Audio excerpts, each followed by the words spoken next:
अपने प्यार की खातिर सीमा भले ही पाकिस्तान से भारत में आ चुकी है, लेकिन सीमा पर कई सारे सवाल वो खड़े हो रहे हैं। क्या कुछ कहना है सीमा का? मेरे साथ सीमा है, सीमा खुद बातचीत करने के लिए मौजूद हैं।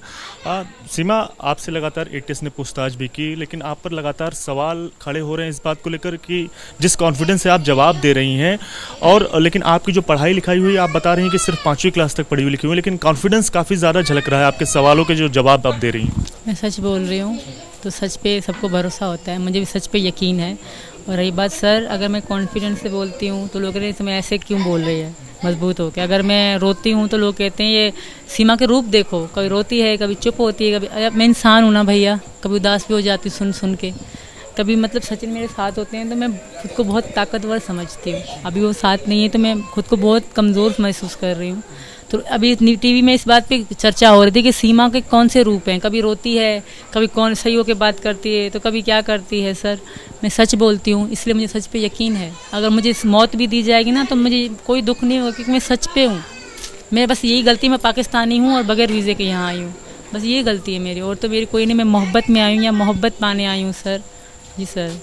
आपके ऊपर ये भी आरोप लगते हैं जो आप कह रही हैं कि आप रो इसलिए देती हैं कि ताकि जो सवाल, जिन सवालों में आप फंसती हैं, उस जगह आप रोने लगती हैं। मैं किसी सवाल में नहीं फंसती, मैं जो पूछा जाता है मैं उसका जवाब सच में देती हूँ, तो फंसने वाली कोई बात नहीं, क्योंकि मैं झूठ बोलूँगी तो फंसूंगी। एक झूठ पे 100 झूठ, मैं कोई झूठ नहीं बोलती, जो बात है सच होती है। और जब शुरू में पहली बार मीडिया ने मुझसे पूछा था तुम्हारे भाई फौजी में है नहीं, मैं इस बात को टाल दिया था, क्योंकि मैंने कानून को सब सच बताया था। तब मीडिया में बोलना सही नहीं समझी मैं, तो मैंने ज़्यादा बोले नहीं।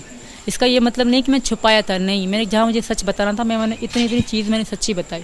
वो था कानून, मेरा फैसला कानून करेगा। मीडिया तो पता नहीं क्या क्या कह रही है, तो मैं वहाँ बिल्कुल सच बोलती हूँ, वहाँ भी मैं सही होकर बोलती हूँ कि मैं सच पे सर मुझे भरोसा है। आपके ऊपर ये भी आरोप लग रहे हैं कई सारे पासपोर्ट आपसे बरामद हुए हैं, कई सारे जो मोबाइल हुए हैं वो भी बरामद हुए, कई जो उसमें टूटे हुए भी हैं, और मोबाइल से आपने डेटा भी डिलीट किया है। मैंने कोई डेटा डिलीट नहीं करा सर। जो मेरे 2 मोबाइल नए हैं बिल्कुल, जब मैं आ रही थी तब एक मैं इधर कुछ दिन पहले लिया, 1-2 दिन पहले लिया था जब मैं यहाँ आ रही थी मेरी बेटियों के लिए, कि अम्मा बोर होंगे या रोएंगी या पाकिस्तान को याद ना करें, तो इसलिए मैंने छोटे छोटे फ़ोन लेकर दिए थे। ज़्यादा महंगे भी नहीं है, 20-20 हज़ार के पाकिस्तानी, तो अगर यहाँ के करें तो यहाँ के 7-8 हज़ार का होगा। इस तरह के फ़ोन थे वो मेरे पास, तो अभी लिए थे। उनमें कोई इतना है भी नहीं, और एक फ़ोन मेरा Reno 6 है, उसमें सारा डेटा है मेरा। निकाल लें, क्योंकि उसमें डिस्प्ले टूटा है, वो बन भी सकता है भैया, बन सकता है ना डिस्प्ले वाला। और एक सचिन ने तोड़ा था, वो सचिन का फ़ोन था, वो भी उनके पास है। और जो मेरे पासपोर्ट हैं 4 मेरे बच्चों के, एक मेरा है, एक पासपोर्ट मेरा खारिज हो चुका था, तो वीज़ा नेपाल का नहीं लगा, वो पासपोर्ट है, सब मेरे पास थे। अगर मेरे दिल में चोर होता तो वो मैं दफा कर, हमें तो पता था कि मैं पुलिस ढूंढ रही है, मैं चीज़ें क्यों साथ में रखती। आपके ऊपर ये भी आरोप लग रहे हैं कि आप जब नेपाल में रुकी तब आपने नाम बदल कर आप वहाँ पर रुकी। मेरा नाम ही नहीं पूछा गया था सर, नाम सचिन सुबह को पहुँचे थे, मैं रात को 8 बजे पहुँची थी, तो सचिन ने ही सब कुछ करवाया था। उन्होंने मेरा नाम तो पूछा नहीं था, मैं फैमिली की तरह उनके साथ रही, साथ बैठी, साथ खाए पे, सरफ तक हम बात होती थी, वो हिंदी में बात कर लेते थे नेपाली। तो कब उन्होंने सीमा ही के नाम से मुझे बुलाता था, अंकल, मुझे बेटी बुलाया उन्होंने, बेटी जब मैं जा रही थी वो मेरे रो रहे थे, इतना मेरा उनके साथ लगाव था। और सचिन का नाम पता था कि सचिन, और यही नहीं पता था कि मैं पाकिस्तानी हूँ। किसी भी परेशानी से बचने के लिए आपने अपने बच्चों के नाम हिंदू रखे, हिंदू बताएं। परेशानी से बचने के लिए नहीं, मैं अब हिंदू धर्म से प्यार करती हूँ, मैं हिंदू तो मेरे बच्चे भी हिंदू, यही बात है। आप यहाँ पर रह रहे हैं, इतने दिन आपको हो गया, और यहाँ पे जो महिलाएं जिस तरह से रह रही हैं, पाकिस्तान में जिस तरह से महिलाओं की स्थिति है, उस पर आपको क्या अंतर नज़र आता है? मैंने आसमान का फ़र्क है, यहाँ कोई ज़बरदस्ती बुर्का नहीं पहना था, अच्छे से मैं कभी सलवार कमीज पहन लेती हूँ तो कभी साड़ी पहन लेती हूँ, इस तरह कोई नहीं होता। हम बलोच कबीले में तो ज़्यादा, मैं तो कराची में थी फिर भी सही थी, आप मेरी वीडियो देख, मैं रील फिल्म बनाती थी। बाकी जो गांव की हैं वो बुर्के के बगैर या बड़ी दुपट्टे के बगैर नहीं बैठती। जिस तरह से यहाँ पर जो पुलिस प्रशासन की व्यवस्था है उसको लेकर आपको क्या कहना है? बहुत अच्छे हैं यहाँ के लोग, यहाँ का सरकार, योगी सरकार बहुत अच्छा है, मुझे खुशी है कि मैं इस योगी सरकार में बैठी हूँ। अच्छा, आप लगातार अपील कर रही हैं सरकार से, आप योगी मोदी से लगातार गुहार लगा रही हैं, क्या कहेंगी आप?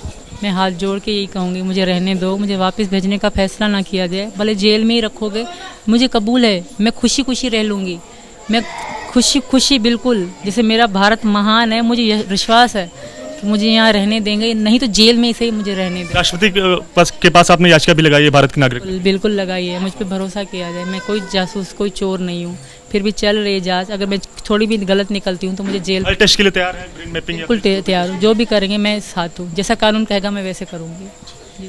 सीमा हैदर, जिनका साफ तौर से ये कहना है हर टेस्ट के लिए वो तैयार हैं, जो भी चाहे वो सज़ा दी जाए या फिर जिस भी कंडीशन में उन्हें रखा जाए यहाँ पर, वो हर हाल में भारत में ही रहना चाहती हैं।